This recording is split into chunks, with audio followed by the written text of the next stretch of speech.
Jamen at gå på Vestbølle Efterskole, det er helt vildt fedt. Jeg tror, det er noget af det fedeste, jeg nogensinde har prøvet. Man tør mange flere ting, og det er et rigtig godt socialt liv herovre på efterskolen. Jeg får et godt fællesskab og en masse nye venner, og så får man også mere, man tør mere.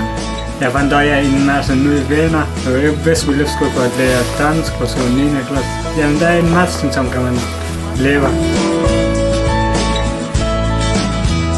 Det fede ved Vesterbølle, det er også bare, at vi har så godt et fællesskab, altså der er ikke så mange grupperinger. Og man kender alle. Jeg har overhovedet ikke en eneste heroppe på skolen, jeg aldrig har snakket med. Altså, jeg har haft en samtale med alle heroppe. Og normalt vil jeg jo aldrig sætte mine fødder inde på lærerværelset på min gamle skole. Men heroppe, der er det jo bare, man sidder bare, og så hygger man bare sammen med lærerne. Der er det også rigtig rart at have sådan en lærer, der rådgiver. Vi sætter tit undervisningen i sådan praktiske former. Her sidste år, der fik vi også bogcards. Det er rigtig fedt, synes jeg. Det har vi også brugt til nogle valgfag til sådan noget, der hedder sport for sjov, hvor vi dystede og kørte om kap. Jamen jeg er jo tidligere elev, og selvom det er ved at være en 3 års tid siden jeg gik her på skolen og blev færdig, så er det alligevel et sted, som jeg ofte kommer tilbage til.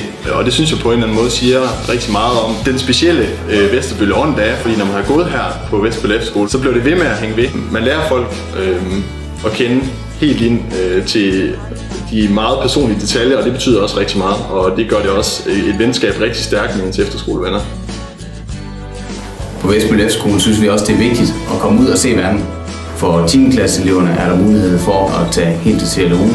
Det er vigtigt for os, at vi også kommer ud og oplever den verden, der ligger udenfor. Oplever andre mennesker, andre måder at leve på.